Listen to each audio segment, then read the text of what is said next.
യേശുവിൽ ഏറ്റവും അനുഗ്രഹീതരായവരെ, ഇന്നൊരു അനുഗ്രഹീത ദിവസമാണ്. ഇന്നു മുതലാണ് കുഞ്ഞുങ്ങൾക്ക് വേണ്ടി പ്രാർത്ഥിക്കുന്ന ദിവസം. എല്ലാം ഒരു ദൈവാനുഗ്രഹമാണ്.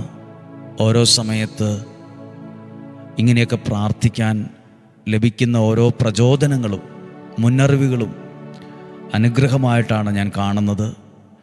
അത് ഈ കാലഘട്ടത്തിൽ ഒരുപാട് പേർക്ക് പ്രയോജനപ്പെടുമെന്ന് നല്ല ഉറപ്പുണ്ട്.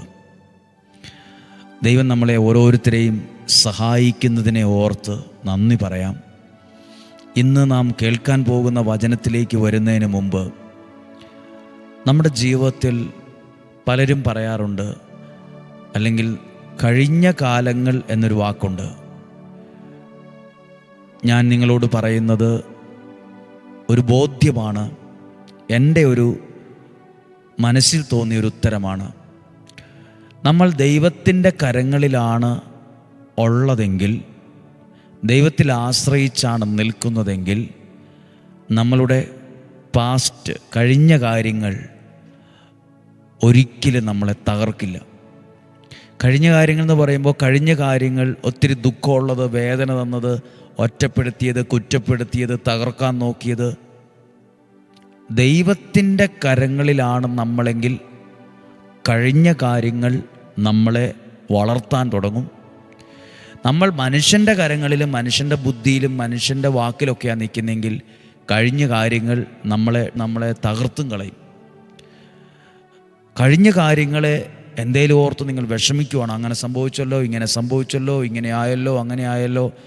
നമ്മൾ ദൈവത്തിൻ്റെ കരങ്ങളിലാണ്. എന്തെല്ലാം വിഷമങ്ങളൊക്കെ സംഭവിച്ചിട്ടുണ്ട്, കഴിഞ്ഞ കാര്യങ്ങൾ ഓർക്കാൻ പോലും പറ്റില്ല. അത്രയും കട്ടിയുള്ളതാ, വിഷമമുള്ളതാ, ഭാരമുള്ളതാ, എന്തുമാകട്ടെ, ഞാൻ ദൈവത്തിൻ്റെ കരങ്ങളിലാണ്. ദൈവത്തിൻ്റെ കരങ്ങളിലാണോ എൻ്റെ ഇന്നലകളിലെ ദുരനുഭവങ്ങൾ പോലും എൻ്റെ അനുഗ്രഹത്തിനും ഉയർച്ചയ്ക്കും അത് കാരണമാവും. ദൈവം അനുഗ്രഹിക്കട്ടെ. ഒന്നിനെക്കുറിച്ചും ഭാരപ്പെടേണ്ട. ഞാൻ വിചാരിച്ചു കൊണ്ടിരുന്നത്, പ്രസംഗിക്കുവാൻ, വചനം പ്രസംഗിക്കാൻ ധൈര്യം മതി, കോൺഫിഡൻസ് മതി, പോയിൻ്റുകൾ പറയാനുള്ള കഴിവ് മതി എന്നൊക്കെയാണ് ഞാൻ വിചാരിച്ചുകൊണ്ടിരുന്നത്. ഒരു ധ്യാനം കിട്ടുമ്പോൾ, ഒരു പ്രസംഗ സ്ഥലത്ത് വരുമ്പോൾ എനിക്ക് നല്ല ഉറപ്പുണ്ട്, ഈ ധ്യാനം നന്നായിട്ട് പൂർത്തിയാക്കാൻ പറ്റുന്നൊരു ഉറപ്പൊക്കെ എനിക്കുണ്ടായിരുന്നു. പക്ഷേ എനിക്ക് മനസ്സിലായി, ആ ഉറപ്പിനേക്കാൾ വേണ്ടത് ദൈവത്തിലുള്ള ആശ്രയത്വമാണെന്ന്. ആ ഉറപ്പിനേക്കാൾ, ആ കോൺഫിഡൻസിനേക്കാൾ വേണ്ടത് ദൈവത്തിലുള്ളൊരു ഉറപ്പാണ്. നിങ്ങളും ദൈവത്തിലുള്ള ആ ഒരു ആശ്രയത്വമുള്ള ആ ഒരു ഉറപ്പിൽ നിന്നുകൊണ്ട് ഇന്ന് പ്രാർത്ഥിക്കാൻ പോവുകയാണ്. നിങ്ങളുടെ ഓരോ ആവശ്യത്തെയും, കുഞ്ഞുങ്ങളുടെ പേരുകൾ എഴുതി കിട്ടിയ നിയോഗങ്ങളുണ്ട്, എല്ലാം ഓർത്ത് വെച്ച് പ്രാർത്ഥിക്കുവാണ്. നിങ്ങളുടെ കരങ്ങളിലുള്ള നിയോഗം പേരെഴുതി വെച്ചിട്ടുണ്ട്, അവരുടെ നിയോഗം എഴുതി വെച്ചിട്ടുണ്ട്. അതൊക്കെ ഒന്ന് ഓർത്ത് ഈ വചനം വായിക്കുകയാണ്. ഉൽപ്പത്തി പുസ്തകം 26-ാം അധ്യായം 22-ാമത്തെ വാക്യം വായിക്കുകയാണ്. ഉൽപ്പത്തി പുസ്തകം 26-ാം അധ്യായം 22-ാമത്തെ വാക്യം. അവിടെ നിന്നു മാറി അകലെ അവർ വേറൊരു കിണർ കുഴിച്ചു, അതിൻ്റെ പേരിൽ വഴക്കുണ്ടായില്ല. ഒരു കിണർ കുഴിച്ചു. ആരാണ് കിണർ കുഴിച്ചത്? ഇസ്ഹാക്ക്. എന്താണ് അങ്ങനെ എഴുതിയത്? അതിൻ്റെ പേരിൽ വഴക്കുണ്ടായില്ലെന്ന്. ഇസ്ഹാക്ക് ഇതിനു മുമ്പ് പല സ്ഥലത്തും കിണറുകൾ കുഴിച്ചു. തൊട്ട് പുറകിൽ എഴുതിയിട്ടുണ്ട്. ആ കിണറുകൾ അസൂയാലുക്കൾ, അസ്വസ്ഥതയുള്ളവർ, ദേഷ്യമുള്ളവർ ആ കിണറെല്ലാം മണ്ണിട്ട് മൂടിക്കൊണ്ടേയിരുന്നു. ഇസ്ഹാക്കിനെ അത് മാനസികമായി വളരെ ബുദ്ധിമുട്ടിച്ചിരുന്നു. ഭയങ്കര വിഷമമാണ്. ഇസ്ഹാക്ക് വളരെ കഷ്ടപ്പെട്ട് കിണർ കുഴിക്കും, ശത്രുക്കൾ അത് വന്ന് മൂടും. അതുകൊണ്ട് എഴുതിയിട്ടുള്ളത്, അവിടെ നിന്ന് മാറി അകലെ അവൻ വേറൊരു കിണർ കുഴിച്ചു. ഞാൻ ഇങ്ങനൊരു വാക്ക് നിങ്ങളോട് ദൈവവചനത്തിൽ നിന്ന് പറയാം. ഇസ്ഹാക്കിൻ്റെ ലൈഫിനോട് ബന്ധപ്പെട്ട് പറയുകയാണ്. ആ കിണർ കുഴിക്കുന്നത് നിർത്തിയില്ല, വീണ്ടും കുഴിച്ചു. ആ വിഷമം വന്നപ്പം, ആ ഒരു സങ്കടം വന്നു, ആ ഒരു പ്രതിസന്ധി വന്നു. ഇനി കിണർ കുഴിക്കുന്നില്ലെന്നല്ല തീരുമാനിച്ചത്, വീണ്ടും കിണർ കുഴിച്ചു. അതുപോലെ നിങ്ങളോടും പറയാം, ഒന്ന് പ്രാർത്ഥിച്ചു, രണ്ട് പ്രാർത്ഥിച്ചു, ഒന്നും നടന്നില്ല, ശരിയായില്ല. പ്രാർത്ഥിച്ചിട്ട് എന്താ കാര്യം? ഇനി ഞാൻ പ്രാർത്ഥിക്കുന്നില്ല, അല്ല, വീണ്ടും പ്രാർത്ഥിക്കണം. അതേ വിഷയത്തിന് വേണ്ടി പ്രാർത്ഥിക്കണം. വീണ്ടും കിണർ കുഴിച്ചത്, ഇസ്ഹാക്ക് വീണ്ടും കിണർ കുഴിച്ചതുപോലെ വീണ്ടും പ്രാർത്ഥിക്കണം. ഇതിപ്പോൾ ഈ 1 മാസം കുട്ടികൾക്ക് വേണ്ടി പ്രാർത്ഥിക്കുക, ഇനി അടുത്ത വർഷം പ്രാർത്ഥിക്കണോ? ഇല്ല, അടുത്ത മാസവും പ്രാർത്ഥിക്കണം. ഈ പ്രാർത്ഥന നിർത്തരുത്. വീണ്ടും കുഴിച്ചു.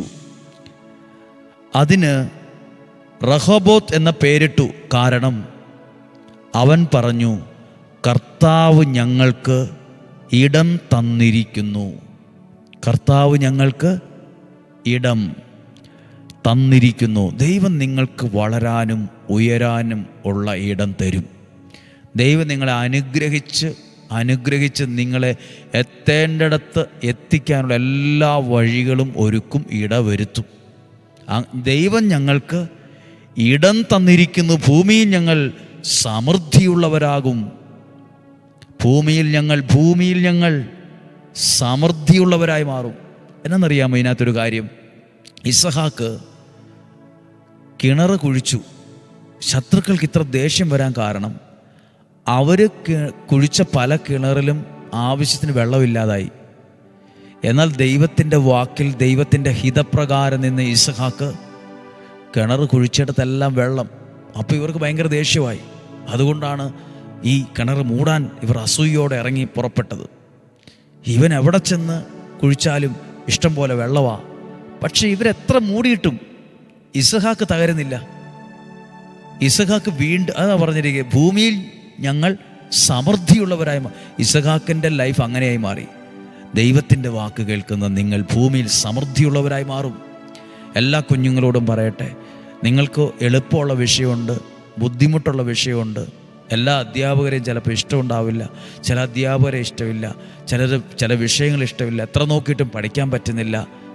എന്തുവാകട്ടെ, പ്രാർത്ഥന നിർത്തരുത്, പരിശ്രമവും നിർത്തരുത്. നിങ്ങൾ നല്ല പ്രായത്തിൽ തന്നെ എത്തേണ്ട സ്ഥലത്തെത്തണം. അതിനുവേണ്ടിയാണ് ഞങ്ങളെപ്പോലെയുള്ള കുറേ ആളുകൾ ഇങ്ങനെയൊക്കെ പ്രാർത്ഥിക്കുന്നത്. അല്ലാതെ ആരെയും ബുദ്ധിമുട്ടിക്കാനല്ല. എപ്പം നോക്കിയാലും പ്രാർത്ഥന ചെയ്ത് മടുത്തല്ലോ ഒന്നുമല്ല.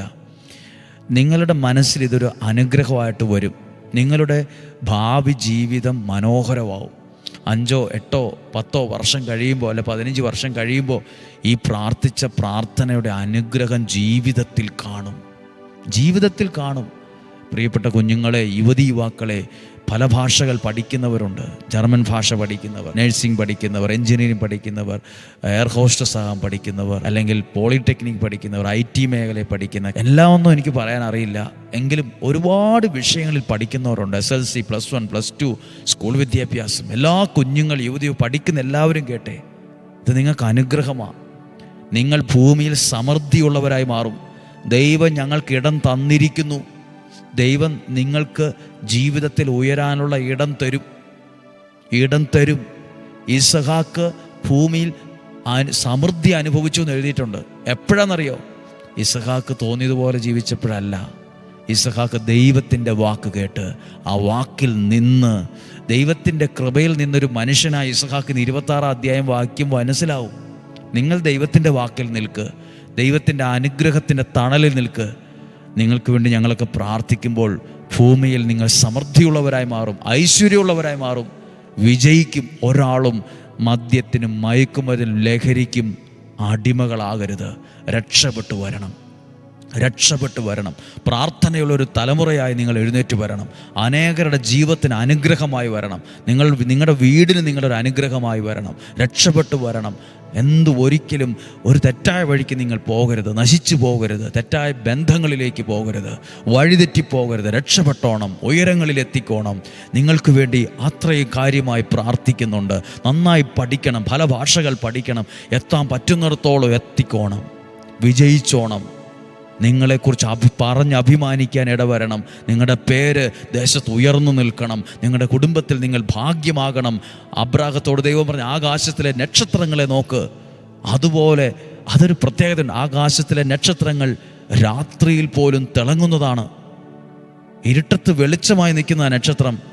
നിങ്ങൾ എവിടെ ആയിക്കൊള്ളട്ടെ, വെളിച്ചമായി ഉയരണം, വെളിച്ചമായി നിൽക്കണം. നിങ്ങളുടെ കുടുംബത്തിൻ്റെ ഐശ്വര്യമായി നിങ്ങൾ തല ഉയർത്തി നിൽക്കണം.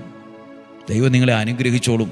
എല്ലാ കുഞ്ഞുങ്ങളും, ഇന്ന് പ്രാർത്ഥനയിൽ പങ്കെടുത്ത എല്ലാ കുഞ്ഞുങ്ങൾക്ക് വേണ്ടി ഓർക്കുന്നു, അവർക്ക് വേണ്ടി പ്രാർത്ഥിക്കുന്നു.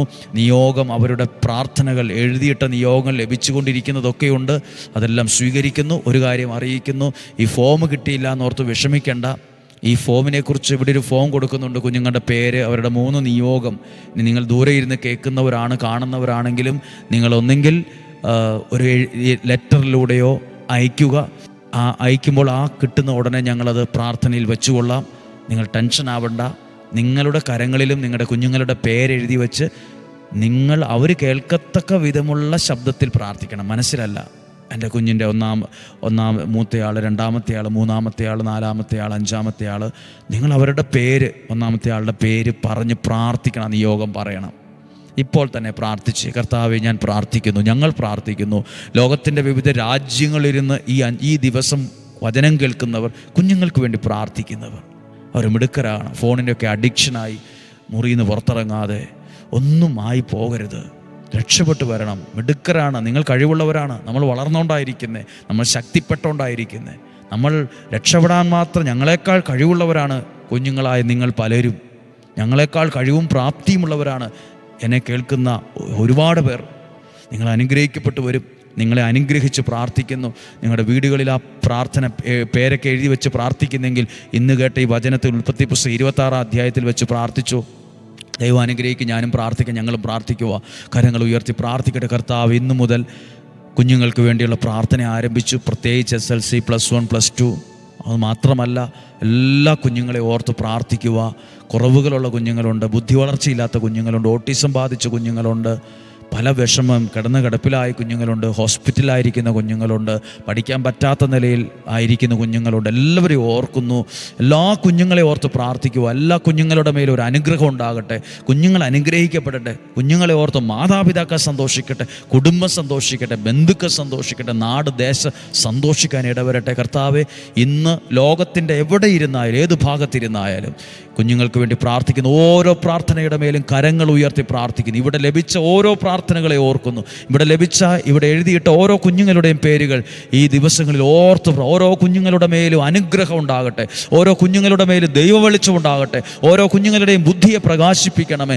പ്രായത്തിലും ജ്ഞാനത്തിലും ദൈവത്തിൻ്റെയും മനുഷ്യരുടെയും പ്രീതിയിൽ വളർന്നു വരാൻ ഇടയാകട്ടെ എന്ന് പ്രാർത്ഥിക്കുന്നു. രോഗങ്ങൾ, അപകടങ്ങൾ, ദുർമരണങ്ങൾ മാറിപ്പോകട്ടെ. ദോഷങ്ങൾ മാറിപ്പോകട്ടെ.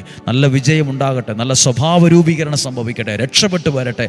ഉയരങ്ങളിലെത്തട്ടെ. നിങ്ങൾ പ്രാർത്ഥിക്കുന്ന പ്രാർത്ഥന ഫലം ചൂടട്ടെ, ഫലം കാണട്ടെ. ദൈവം അനുഗ്രഹിക്കട്ടെ. ദീർഘായുസ്സും ആരോഗ്യവും സന്തോഷവും സമാധാനവും ഐശ്വര്യവും ഉണ്ടാകട്ടെ. നല്ല വിജയങ്ങളെ ദൈവം നൽകട്ടെ. ഇന്നും ജീവിക്കുന്ന യേശുവിൻ്റെ നാമത്തിന് ലോകം മുഴുവൻ അർപ്പിച്ച എല്ലാ വിശുദ്ധ ബലിയുടെയും യോഗ്യതയിൽ നിങ്ങളെ അനുഗ്രഹിച്ച് പ്രാർത്ഥിക്കുന്നു, ഇപ്പോഴും എപ്പോഴും എന്നേക്കും. ആമേൻ. ദൈവം അനുഗ്രഹിക്കട്ടെ. പ്രിയപ്പെട്ടവരെ, ഇന്നു മുതൽ പ്രാർത്ഥനയാ. കുറച്ചു സമയം കൂടുതൽ എടുത്തിട്ടുണ്ട് ആ കാര്യങ്ങളൊക്കെ പറയാൻ.